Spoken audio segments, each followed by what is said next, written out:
Kung gusto mo talagang pabalikin yung ex mo, muli kang mahalin mga utol, ay kailangan ilagay mo siya sa posisyon kung saan marirealize, mararamdaman or maiisip niya that he or she made a mistake. Pag ito po ay naramdaman niya mga utol, ay siguradong mapapabalik siya sa atin. Siguradong mapapaisip siya, siguradong magkakaroon siya ng tinatawag natin na regrets. Yan ang pag-uusapan natin mga utol. Patandaan po natin, kailangan ilagay po natin siya sa posisyon kung saan maiisip niya or even magkakaroon nga po siya ng second thought dun sa kanyang naging desisyon na tayo po ay iwanan or makipag-break. Parati ko sinasabi mga utol na kung hindi makikita ng ex mo na ikaw ay nasa positive light, yung ikaw nga po ay nagsasucceed, ikaw nga po ay bumubuti mga utol, kahit sinong ex mga kapatid ay hindi babalik. Natural lalong-lalo na kung halimbawa nakikita niya na kayo nga po ay nalulungkot, lugmok at may negative energy mga utol, kahit sabihin na natin na siya po ay may pagmamahal pa rin, namimiss pa rin po tayo, o na-realize nga po niya na nagkamali siya sa kanyang desisyon mga utol, hindi pa rin po siya babalik dahil kailangan pa rin po ng motivation, kailangan pa rin po ng inspiration. Lahat ng tao mga utol, sad to say, alam naman po natin, naturally lahat tayo kailangan natin ng bagay, tao, o sitwasyon na talagang makakatulong sa atin. For example, pagka dinagdag natin ito, lalakas ang katawan natin. Halimbawa, pagka ito po ay inabsorb natin, magsasucceed tayo. Halimbawa, pag ito po ay, let's say, inject natin sa buhay natin mga utol, most likely tayo po ay magtatagumpay. Yung mga bagay na ganon.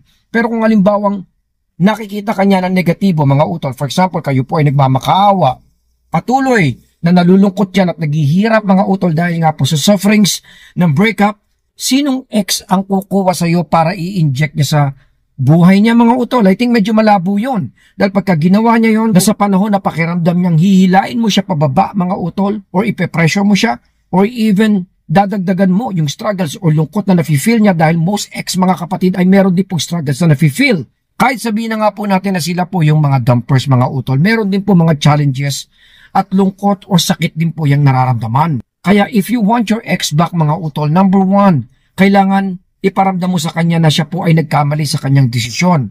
Ngayon, strategically, ito nga po yung binabanggit ko. Pag hindi niya nararamdaman na kayo po ay nagsasucceed o nasa brighter light or positive light mga utol, natural bakit kanya pagsisisihan kung halimbawang negatibo ka. Kailangan makita niya na napapabuti ka o nagsasucceed ka. Doon niya in order mafe-feel mga utol na siya po ay nagkamali. Ngayon, as a guide to make this happen mga utol, madalas kasi pagka-breakup, hindi natin napapansin yung para tayo nagiging backup plan. Pakiramdaman mo mabuti mga utol. Mag-meditate ka sandali at tignan mo mabuti yung picture or situation ng breakup. Kasi alam ko, kabisado mo yung ex mo. So most likely, naiintindihan mo yung feelings niya. Pakiramdaman mo deeply or mabuti kung nagmumukha kang option or backup plan dito sa ex mo. Minsan kasi during breakup, hindi natin napapansin yun eh. Dahil nakafocus nga po tayo doon sa takot or sakit. Kasi importanteng maintindihan natin ito. Dahil kung halimbawang nararamdaman niya na ikaw ay backup plan mga utol, reason yun o dahilan yun na baka dahil doon ay hindi siya bumabalik sa'yo. Dahil nga po nagiging kampante siya. Kaya sa mga coaching session ko, tinuturo ko yun eh. Yung paano mo aalisin yun, paano mo i-eliminate yun. Tsaka sinasabi ko nga po, kung gusto mo talagang maramdaman ng ex mo yung inspiration, hayaan mo siyang mapuna o mapansin yung mga changes mo by removing yung tinatawag nga po natin na emotional stability or emotional assurance. Kasi yun ang nararamdaman ng ex mo most likely kung ikaw nga po ay nandun sa ganung posisyon na para kang option. Alisin natin yun mga utol. Pagka halimbawa kasing nararamdaman ng ex mo na may assurance, nagkakaroon ng tinatawag na bookshelf eh. Alam mo yun yung parang itatabi ka lang muna dyan, ilalagay ka lang muna dyan. Sa mga lumang vlogs ko, tinatawag ko itong safety net, di ba? Pocketing in psychology. Kaya nga sabi ko mga utol, dapat ito po ay burahin natin. Kasi pagka ganon, hindi masyadong nagkakaroon ng fear of losing you or sabihin na nga po natin completely, hindi nagkakaroon ng anxiety ang ex mo dahil nga po sa assurance or pakiramdam niya na kayo po ay nandyan lang at naghihintay. Mahal na mahal siya mga utol. Ito po ay hindi pwede.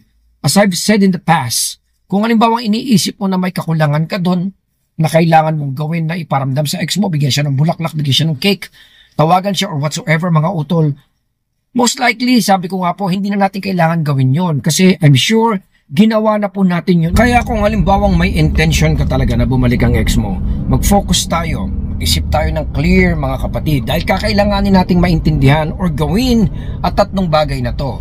Recap, binanggit ko nga po na kailangan maramdaman, makita, or maintindihan ng ex mo na siya po ay nagkamali sa kanyang naging desisyon.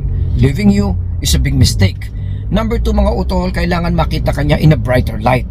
Syempre hindi naman po siya may inspire, hindi siya mamomotivate, dahil alam naman po natin, mas kakailanganin ka ng ex mo kung alam niyang mapapasaya mo siya. Mahalaga yon. And number 3 mga utol, pag-aralan mo mabuti, pakiramdaman mo dahil kabisado mo ang ex mo. Tignan mo kung halimbawang baka nagmumukha kang option o napakalaking dambuhalang backup plan sa kanya. Kasi reasons din yun dahilan din yun mga utol para ipagpaliban niya ang pagbalik niya sa'yo. Kasi hindi siya makakaramdam ng separation anxiety or fear of losing you kung halimbawang nandiyan ka at pinatutunayan mo sa kanya, pinaparamdam mo sa kanya, talagang araw-araw emotionally inaalagaan mo yung feelings niya dahil ayaw mo siya magdamdam.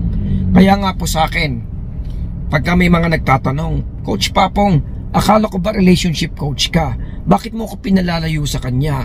Bakit mo ko iniiwas sa kanya? Sabi ko nga po, hindi natin maipapalabas o hindi natin mapapaintindi dito sa ex mo yung tunay na value mo kung halimbawang ikaw ay nandyan. Kasi kung halimbawang kayo po ay lalayo, doon nakikita ang tunay na importansya po ng isang bagay o isang tao.